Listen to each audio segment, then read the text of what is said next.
Hey guys, welcome to Wrestling Daze and welcome to an excited Wrestling Daze because this is my predictions video for NXT UK TAKEOVER Blackpool. I am so excited for this show. It should be a fantastic show. The card looks stacked now. There's so much to talk about.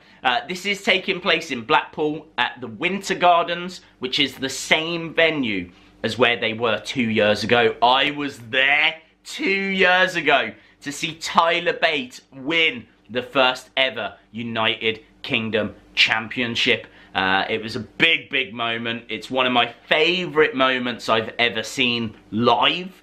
Might be my favourite moment actually. It was absolutely incredible and I'm expecting something on that level again. Of course, we're going to see the first NXT UK Tag Team Champions crowned. So that's going to be a moment. There's lots of rumours that Pete Dunne's title reign could come to an end.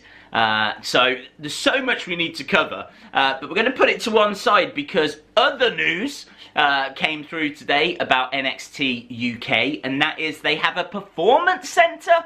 A brand new performance centre in North London. It's basically a warehouse. That's got a couple of rings in there. It's got a gymnasium. It's got some offices. It looks cool. It looks smaller, a lot smaller than the Performance Center in Florida. But it still seems to be packed with a lot of stuff. Apparently superstars can work on promos, entrances, get financial support. It's a step in the right direction. Charlotte Flair was there.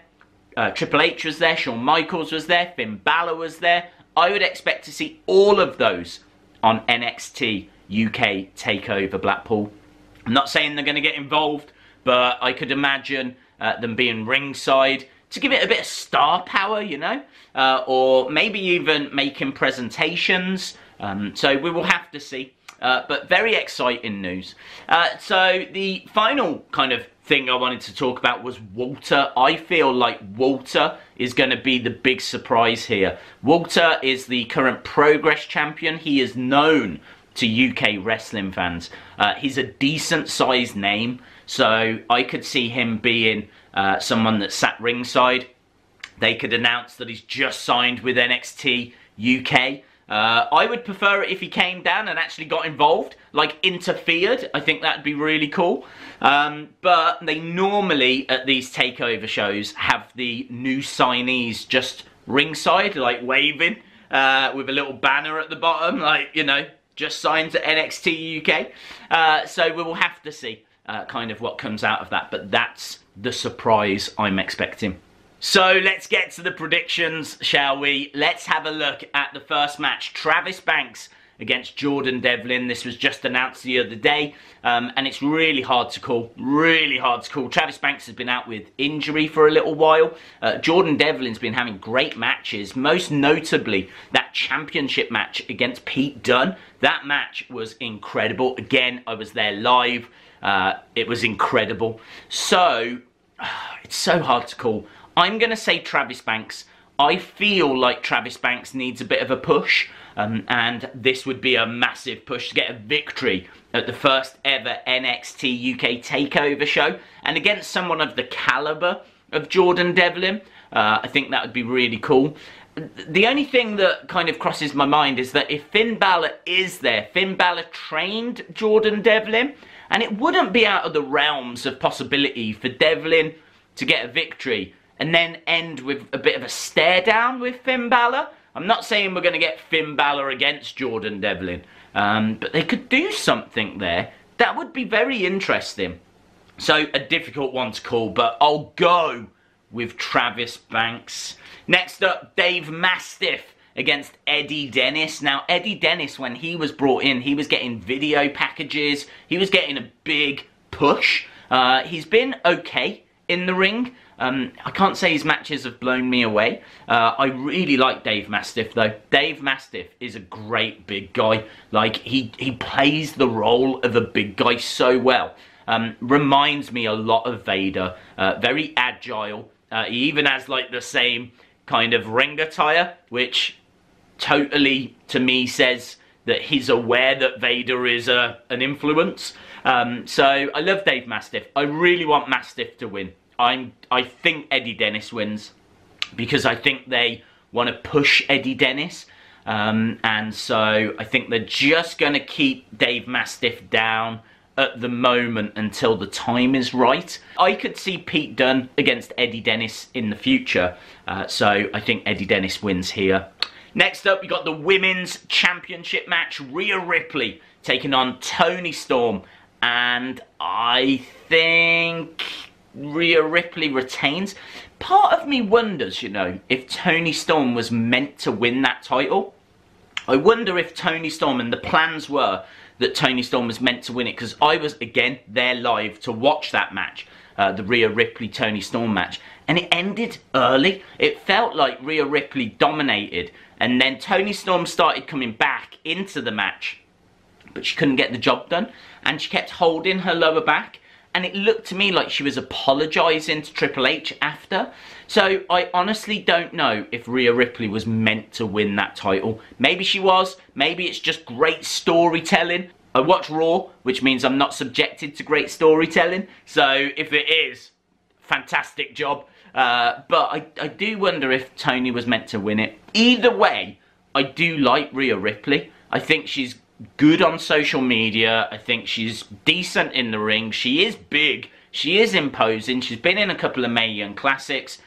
Why not see what she can do with the title? There's a lot of faces in that women's division that I think could get championship matches. I'm thinking of Millie McKenzie, Dakota Kai, if she is still around, Xia Brookside. There's just a lot of talent that could get opportunity. So I would be tempted to keep the title on Rhea Ripley.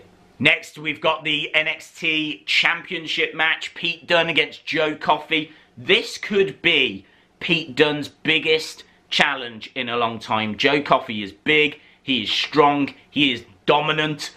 This is going to be one hell of a match. A different challenge for Pete Dunne. I can't remember him going up against too many guys the size of Joe Coffey.